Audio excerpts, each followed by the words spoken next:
Shalom Bapak Ibu Saudara-saudari yang dikasihi Tuhan Yesus Kristus, apa kabar? Saya yakin dan percaya Tuhan akan selalu menolong, menguatkan, memberkati saudara-saudara dalam setiap keadaan. Mari kita berdoa. Kasih karunia dari Allah Bapa dan dari Allah kiranya menyertai saudara-saudara sekalian. Bapak Ibu Saudara, firman Tuhan pada hari ini dari kitab Mazmur 143 ayat 1, saya akan membacakan untuk kita. Mazmur Daud. Ya Tuhan, dengarkanlah doaku, berilah telinga kepada permohonanku, jawablah aku dalam kesetiaan-Mu, demi keadilan-Mu. Demikian firman Tuhan. Dipastikan bahwa setiap orang pernah mengalami yang namanya ujian, yang namanya cobaan, yang namanya masalah dan penderitaan dalam hidup dan kehidupannya.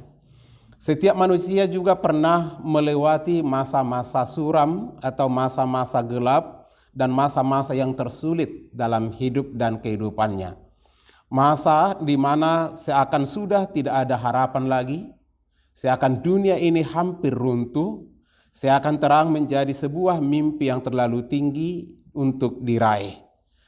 Merasa bahwa semua jalan telah tertutup untuk dirinya.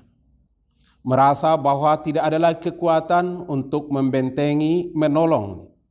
Merasa tidak ada lagi sesuatu yang dapat memenuhi kebutuhannya. Nah, di saat-saat seperti itu, ketika itu saya alami, saudara alami, kita alami, maka dipastikan bahwa kita semua mengharapkan sesuatu pertolongan, mengharapkan sesuatu uluran tangan. Kita memandang ke kanan, ke kiri, ke atas, dan di sekeliling kita supaya ada pertolongan. Itu sudah pasti. Kita mengharapkan uluran tangan dari seseorang, belas kasihan dari siapapun untuk boleh menolong kita, membantu kita melewati, dan untuk boleh memberi jalan keluar dari masalah-masalah yang kita hadapi. Demikianlah renungan kita hari ini, sebagaimana kesaksian dan pergumulan dari kisah perjalanan hidup seorang Daud. Dalam setiap keluhan-keluhannya, permasalahan-permasalahan yang dia hadapi, persoalan-persoalan yang dia hadapi, Daud bertekun di dalam doa. Daud sedang mengalami keluhan dan kesusahan dan bahaya yang besar. Mungkin ketika Saul sedang mengejarnya, ia tidak berdoa hanya dalam penderitaan itu saja, tetapi juga sangat banyak dan sangat sering berdoa dan pada kesempatan-kesempatan lainnya. Karena Daud menyadari hanya di dalam Tuhan dia aman, hanya Tuhan gembala baginya, sebagaimana kesaksian-kesaksiannya di dalam Alkitab. Tetapi juga sangat dia tergantung kepada kasih karunia Allah. Sehingga kesempatan-kesempatan dan hidupnya dia pergunakan untuk memuji dan memuliakan nama Tuhan melalui doa dan ucapan syukur.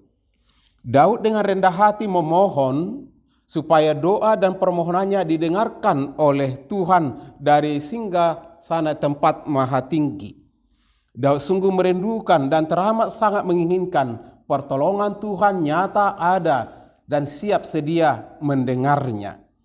Daud sungguh menantikan kepedulian dan belas kasihan Allah.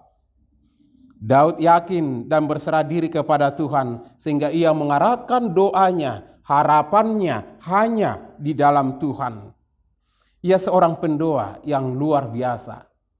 Ia seorang pemohon kepada Allah dan ia memohon agar permintaan-permintaannya boleh dikabulkan Tuhan, doa-doanya boleh didengarkan Tuhan.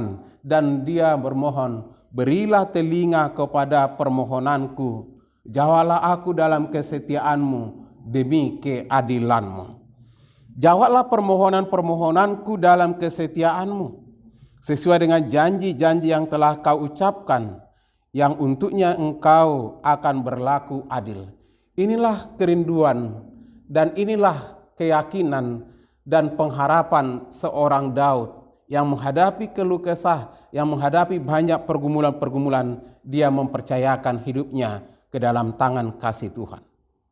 Bagaimana dengan saudara? Ketika saudara mengalami pergumulan-pergumulan, masalah-masalah, sesulit apapun persoalan dalam hidupmu, mari belajar dari seorang Daud. Dia berdoa dan berdoa kepada Allah yang maha tinggi.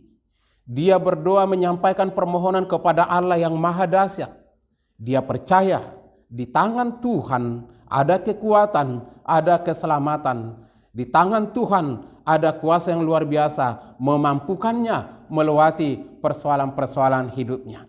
Janji kasih setia Tuhan yang mengatakan aku akan menyertai engkau senantiasa sampai akhir zaman, itu benar terjadi, kekal dan akan terjadi bagi siapapun yang datang kepadanya, berdoa kepadanya, bermohon kepadanya, percaya kepadanya, bersandar kepadanya, pasrah kepadanya. Dia akan bertindak. Dia akan menyatakan sesuatu hal yang baru. Maka Bapak Ibu Saudara, semangatlah, berdirilah. Apapun yang saudara alami hari ini, dengarlah kebenaran firman Tuhan ini. Dia merindukan doa kita, mendengarkan doa kita, dan akan mengabulkan doa kita demi keadilan Allah. Biarlah Tuhan yang memelihara hidup dan kehidupan kita, menata kehidupan kita sebaik mungkin. Hanya percaya, andalkanlah namanya. Semoga saudara mengalami kasih Tuhan melalui kebenaran firman Tuhan hari ini. Kita berdoa. Terima kasih Bapa di sorga pada kesempatan yang luar biasa ini. Engkau memberkati kami, meyakinkan kami melalui kebenaran firman hari ini. Supaya kami tidak takut, supaya kami tidak khawatir, tidak ragu. Apapun yang boleh kami alami, yang terjadi dalam setiap kehidupan kami. Berkati kami Tuhan untuk memulai aktivitas kami dan melanjutkan aktivitas kami. Engkaulah keselamatan kami, Engkaulah kekuatan kami, Engkaulah yang menopang kami. Berkati setiap saudara-saudara kami yang merindukan kasih-Mu, kuasa-Mu. Berikan kekuatan kepada mereka yang lemah, kesembuhan kepada mereka yang sakit, penghiburan kepada mereka yang berduka. Mari Tuhan memberkati setiap jemaat-Mu, terkhusus mereka yang mendengar kebenaran firman-Mu. Berikan kelimpahan kasih-Mu, kemurahan-Mu memenuhi hidup dan kehidupan mereka. Terpujilah Engkau Tuhan, dalam Yesus Kristus Tuhan dan Juru Selamat kami. Anugerah Tuhan Yesus Kristus dan kasih dari Allah Bapa dan persekutuan Roh Kudus kiranya memelihara dan memberkati saudara-saudara. Amin. Bapak Ibu Saudara, senyumlah selalu, andalkan kasih Tuhan. Horas. Biarlah makin dekat ku mendengar firman-Nya.